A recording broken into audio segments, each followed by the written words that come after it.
एक लड़के निक को देखते हैं जो कॉलेज में पढ़ता है, अपनी मॉम के साथ रहता क्योंकि उसके डैड की मौत हो गई है। साथ ही वो काफी अच्छी अच्छी पोएम्स भी लिखता है, अक्सर कुछ पोएम्स बेच भी दिया करता है। कॉलेज में उसका एक दोस्त होता है। जब वो बाथरूम में था तो कुछ लड़की आकर उसे मारने लगती है। जहाँ तभी उन लड़कों की हेड एक लड़की वहाँ पर आ जाती है जिसका नाम एनी था। एनी हर गलत काम करती है, जैसे चोरी, नशा बेचना और इस तरह के काम। ये लड़कों की तरह रहती है। यहाँ वो इसलिए आई क्योंकि उसे निक के दोस्त से पैसे लेने हैं। पर अब जब उसने पैसे मांगे तो निक का दोस्त कहता है कि मेरे पास पैसे नहीं है, इसलिए एनी के साथ ही उसे और मारने लगी। वो फिर निक के दोस्त को कहती है कि अगर मेरे पैसे तुमने ना दिए तो मैं तुम्हारा क्या हश्र करूंगी, ये तुम सोच लेना। जब कैंटीन में आया तो यहाँ निक भी बैठा हुआ था। उसकी हालत देखकर निक समझ गया कि एनी और उसके साथियों ने इसे काफी पीटा है। वो अब एनी के पास गया जो उसे कैंटीन में बैठी हुई थी। पूछता है कि मेरे दोस्त ने कितने पैसे देने हैं तुम्हारे। जब एनी ने कोई जवाब ना दिया तो कुछ पैसे वो टेबल पर रख के पूछता है कि ये काफी है। तब हल्की सी आवाज में एनी बोलती है अपने काम से काम रख। निक को बुरा लगा, इसलिए पलटकर उसने भी कहा कि तुम एक टूटी हुई बिगड़े लड़की हो, साथ ही लूजर भी।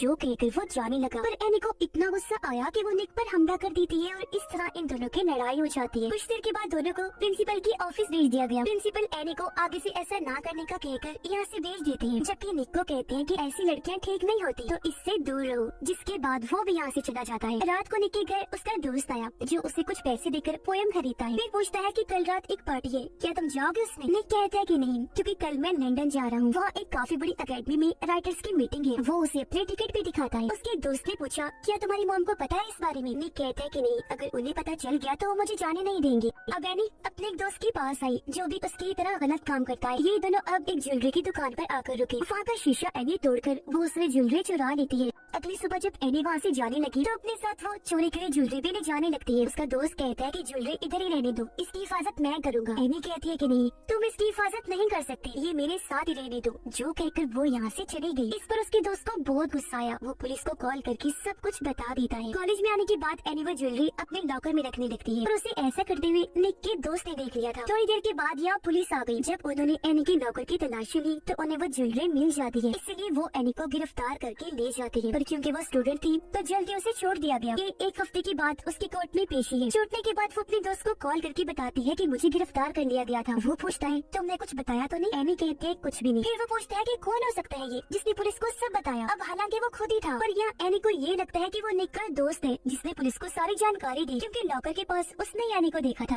अब आज रात क्योंकि निक लंदन जाने के लिए निकलने वाला था, इसलिए वो अपने दोस्त को मिलकर अलविदा कहता है। फिर जब वो घर आया तो उसकी मॉम को भी पता चल गया था कि आज रात वो लंदन जाने वाला है, क्योंकि उसकी फ्लाइट लेट थी और एयरपोर्ट से जो कॉल आई थी वो निक की मॉम ने उठा ली थी। पूछने पर निक बताता है मॉम वो मैं आपको बताने ही वाला था। वो कहते हैं झूठ मत बोलो बेटा, टिकट तुम्हारे पास कब से थी, तुम चाहती तो बता सकती थी। गलत बात है, मुझे लगता है मैं किसी अजनबी के साथ रह रही हूँ। और यहाँ से चली जाती है। निक को भी बुरा लगा, इसलिए रात को वो टिकट लेकर उस पार्टी में चला जाता है जिसके बारे में उसके दोस्त ने निक को बताया था। जब उसका दोस्त पार्टी में आ रहा था तो उसे एनी और उसके साथी पकड़ लेते हैं। वो पीटने लगी ताकि सच उगलवा सके। वो उसे बहुत मारने लगी, इसलिए वो कह देता है कि वो मैं नहीं, निक है। सारी जानकारी पुलिस को उसने ही दी थी। यहाँ उसने निक का नाम इसलिए लिया था क्योंकि उसे लग रहा था कि वो तो लंदन जा चुका है, पर वो तो पार्टी में था जो अपने टिकट एक लड़की को दे देता है। और अब जब वो अपने घर जाने लगा तो एनी और उसके साथी निक को भी पकड़ लेते हैं। यहाँ निक का दोस्त भी उनके साथ था। वो उसे बहुत बुरा मारते हैं जिससे उसकी सांस से रुकने लगती है। हालांकि उसका दोस्त भी ऐसा करने से उन्हें मना करता है, मगर वो नहीं रुकते। ये सब देखकर उसका दोस्त काफी दुखी हो गया क्योंकि उसे लग रहा था कि निक मर गया है। ये अब उसे एक सुनसान जगह पर छोड़कर यहाँ से चले जाते हैं। एनी तो अपने दोस्त के पास आ गई। उसे बता देती है कि मेरे हाथों निक का खून हो गया है। उसका दोस्त कहता है कि तुम जाओ यहाँ से, क्यों आई हो यहाँ। जो सुनकर हालांकि एनी को बुरा तो लगा, लेकिन वो यहाँ से चली जाती है। अगले दिन निक बाकी बच्चों के साथ क्लास में बैठा हुआ था। टीचर क्लास में आकर सब बच्चों से एक सवाल पूछती है जिसका जवाब निक के अलावा किसी को भी नहीं आता था। वो खड़ा होकर जवाब देता है, लेकिन हैरत उसकी आवाज टीचर और बच्चे सुन नहीं पाते। निक को भी अजीब लगा। वो पूछता है कि यहाँ पर क्या हो रहा है, क्या तुम लोग मेरा मजाक बना रहे हो। जो कहकर वो उठा, जोर जोर से चिल्लाने लगा,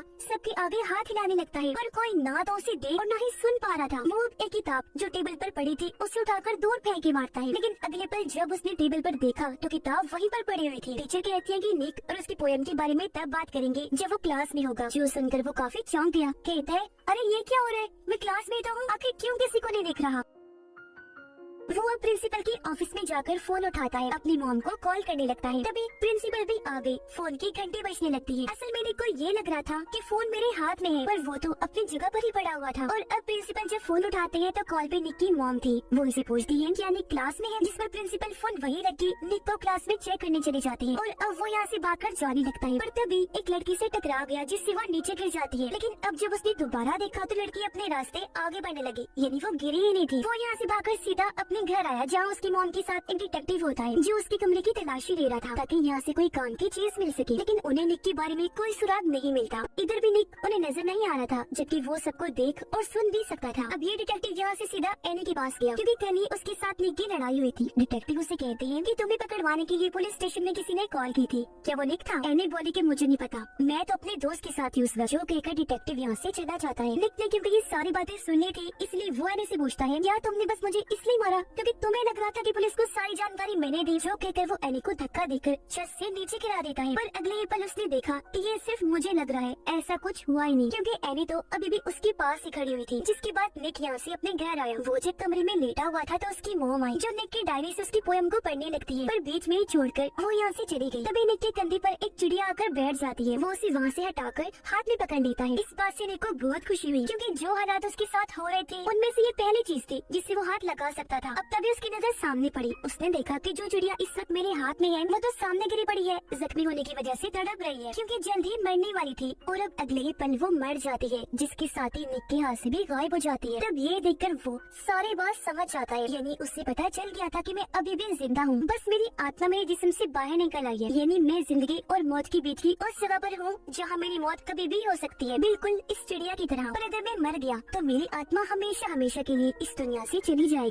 पुलिस को वो जगह पता चल गई थी जहाँ उस रात एनी और उसके साथियों ने निक को मारा था। पुलिस के साथ निक का दोस्त भी था, लेकिन वो ये नहीं बताता कि निक का जिस्म कहाँ है, क्योंकि उससे लग रहा था कि इस तरह मैं फंस जाऊंगा, जिसके बाद एनी और उसके साथी भी मुझे मारेंगे। यहाँ भागकर निक भी आया। वो डॉग और पुलिस के सामने आकर उन्हें रास्ता समझाने की कोशिश करने लगता है, यानी मैं उस तरफ हूँ, लेकिन कोई फायदा नहीं होता। इसीलिए काफी ढूंढने के बाद भी पुलिस को उसकी बॉडी जिस्म नहीं मिलता। अब एनी अपने घर आई, उसके पीछे पीछे निक भी आ जाता है। उसने देखा कि एनी का एक छोटा भाई है जिससे वो बहुत प्यार करती है। असल में उसकी मॉम की मौत हो गई थी और बाप ने दूसरी शादी करनी थी। एनी को कभी प्यार नहीं मिला, उसका किसी ने ख्याल ही नहीं रखा, तो बगैर माँ बाप और प्यार के पलने बढ़ने पर वो गलत रास्ते पर चल पड़ी। वो अपने भाई को कहती है कि तुम मेरे जैसे कभी मत बनना। अपने भाई को उसने गले से लगा लिया। आंखों में आंसू थे, क्योंकि वो खुद भी कभी ऐसी बनना नहीं चाहती थी, लेकिन हालात ने उसे ऐसा बनने पर मजबूर कर दिया। फिर वो अपने भाई को कहती है कि अगर किस्मत ने साथ दिया, मुझे मौका मिला, तो मैं एक अच्छा काम जरूर करूंगी ताकि तुम्हें मुझ पर फख्र हो। अब एनी के उसी दोस्त के पास डिटेक्टिव आया, कहता है कि उस रात एनी ने तुम्हें जेल से कॉल की थी जब उसने ज्वेलरी चुराई, तो क्या उस रात वो तुम्हारे साथ थी? जिस पर वो किसी मुसीबत में ना फंसे, इसलिए ना चाहते हुए भी उसे इस केस में आना पड़ता है। वो निक के दोस्त को अगवा करके उससे पूछता है कि बताओ तुमने निक की बॉडी को कहाँ रखा है, जिस पर निक का दोस्त उसे उस जगह पर ले जाता है। तब एनी का दोस्त बॉडी को वहाँ से कहीं और शिफ्ट करवा देता है, ताकि अगर पुलिस को कोई बताना भी चाहे तो पुलिस को कभी भी बॉडी ना मिले। जिसके बाद वो एनी को मारने का प्लान बनाता है। वो उसे मिलने के लिए बुलाता है। इससे पहले वो उसकी जान लेता, एनी गन छीनकर उसे पर तान देती है। तभी यहाँ पुलिस भी आ गई। तब सही सलामत एनी यहाँ से निकलने में कामयाब रही। वो जब भाग रही थी तो निक उसे कहता है मत भागो एनी, वो तुम्हें पकड़ लेंगे। तब पलटकर एनी कहती है कभी नहीं, और यहाँ से भाग गई। ये सुनकर निक को काफी हैरत हुई, क्योंकि एनी उसे सुन सकती थी। और अब जब वो बैठी थी तो निक उसके पास आकर कहता है कि मैं जानता हूँ एनी, तुम मुझे सुन सकती हो, मैं तुम्हारे आस पास ही हूँ, क्योंकि मैं अभी जिंदा हूँ, बच सकता हूँ। तुम बस पुलिस को बता दो कि मेरी बॉडी कहाँ है। अपने किए पर एनी उससे माफी मांगती है। फिर उसे वहाँ ले जाने लगी जहाँ इन्होंने निक की बॉडी को रखा था। और जाहिर है इधर वो नहीं थी, क्योंकि एनी की दोस्त ने वो कहीं और फेंकवा दी थी। पर यहाँ इन्हें च्युइंगम का रैपर मिल जाता है जो निक का दोस्त खाया करता था, जिससे दोनों समझ गए कि बॉडी यहाँ से गायब होने में निक के दोस्त का भी हाथ है। इसलिए अब एनी उसके दोस्त को पकड़ लेती है, मार मार कर पूछती है कि बताओ निक कहाँ है। उसकी बॉडी वहाँ पर नहीं है जहाँ वो रखी थी। जिस पर अब वो एनी को सारी बात सच सच बता देता है। कहता है एनी, ये तुम सोच रही हो वैसा कभी हुआ ही नहीं था। तुम उस रात मार मार कर मुझसे नाम उगलवाना चाहती थी। तब मैंने बिना सोचे निक का नाम इसलिए नहीं दिया क्योंकि मुझे लग रहा था कि वो लंदन गया है, पर वो नहीं गया, इधर ही था। और ऐसा कभी हुआ ही नहीं कि उसने पुलिस को सारी जानकारी दी, और नहीं मैंने पुलिस को बताया था। और हाँ, वहाँ से निक की बॉडी मैंने नहीं, तुम्हारे दोस्त ने हटाई थी, क्योंकि सारे फसाद की जड़ वो है। उसने पुलिस को कॉल करके तुम्हारे बारे में बताया था। जो सुनकर एनी काफी चौंक गई। सच जानकर हैरत उसे हो रही थी, साथ साथ उसे दुख भी था। और अब वो यहाँ से सीधा अपने दोस्त के पास गई। गन पॉइंट पर उसे लेकर कहती है कि मैं तुम्हारा सारा सच जान गई हूँ और अब बताओ मुझे निक की बॉडी कहाँ है। तो अब मजबूरन उसे बताना पड़ता है। वो कहता है कि निक की बॉडी डैम के पास है, जल्दी उसे वहाँ से निकालो वरना पानी उसे बहा कर ले जाएगा। और अब जब एनी वहाँ से जाने लगी तो उसका दोस्त गोली मार देता है, जिससे वो जख्मी होकर नीचे गिर गई। इससे पहले कि दूसरी गोली मारकर उसकी जान ही ले लेता, एनी उसे शॉट करके नीचे फेंक देती है और यहाँ से भाग गई। वो अब पुलिस को कॉल करती है, कहने लगी कि अब तुम लोगों को मुझे ढूंढने की जरूरत नहीं है, मैं यहाँ से जा रही हूँ। और हाँ, बस मेरा एक काम कर देना, मेरे कॉलेज के लॉकर में कुछ पैसे रखे हैं, वो बस मेरे छोटे भाई को दे देना। साथ ही निक जिंदा है, उसकी बॉडी डैम के पास है। उधर निक जब अपने दोस्त के पास था देखता है कि मेरे दोस्त को शर्मिंदगी हो रही है। उसे लग रहा है कि आज अगर निक इस दुनिया में नहीं है तो ये मेरी वजह से है, इसलिए वो जहर खा लेता है। हालांकि निक ने उसे काफी मना किया पर वो उसे सुन ही नहीं सकता था। और अब जब उसकी हालत खराब होने लगी तो उसके दोस्त की आत्मा बॉडी से निकलकर बाहर आ जाती है, जिसे अब निक देख सकता था। और वो निक को यहाँ तभी उसके दोस्त की मॉम डेड आई।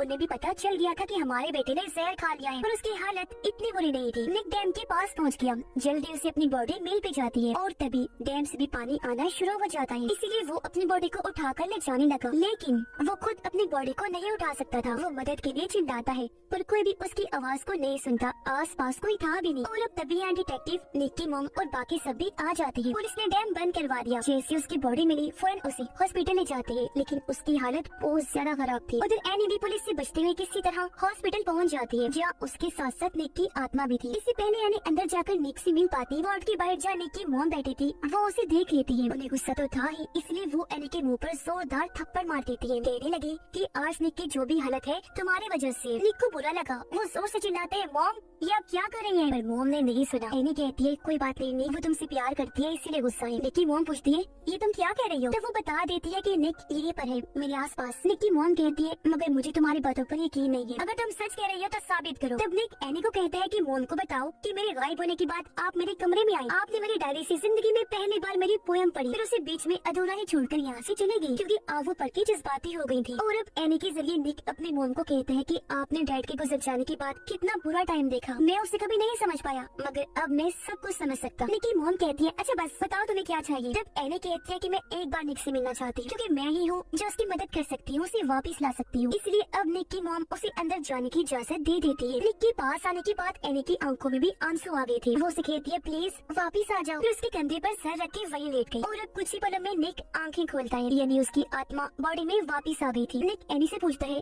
क्या तुम मुझे देख सकती हो? वो कहती है कि हाँ, मैं हमेशा से एक अच्छा काम करना चाहती थी। निक बोला और आज तुमने वो कर ही दिया, मुझे वापस लाकर तुमने ही मेरी जान बचाई है। और अब निक तो बच गया था लेकिन एनी की मौत हो गई थी क्योंकि उस बेचारी को गोली लगी थी, जख्म बहुत गहरा था, उसका इलाज भी नहीं हो पाया था। और इस तरह उसने अपनी जान की परवाह किए बगैर निक की जान बचाई और अपनी बात को सही साबित कर दिया। अब निक एनी के भाई के पास गया जो प्लेन उड़ा रहा होता है। एनी का भाई कहता है कि मेरी बहन मुझे यहाँ लाया करती थी जो अब इस दुनिया में नहीं रही, वो बहुत अच्छी थी। बच्चा दुखी था। तब निक उसका मूड ठीक करने के लिए कहते हैं चलो हम एनी को एक मैसेज भेजते हैं। हम उसे कहते हैं हे एनी ठीक है ना? इस पर उसका भाई कहता है हाँ, और ये लिखकर उन्होंने प्लेन को हवा में उड़ा दिया। प्लेन को दोनों उड़ता हुआ देख रही थी। ये फिल्म इधर ही खत्म हो जाती।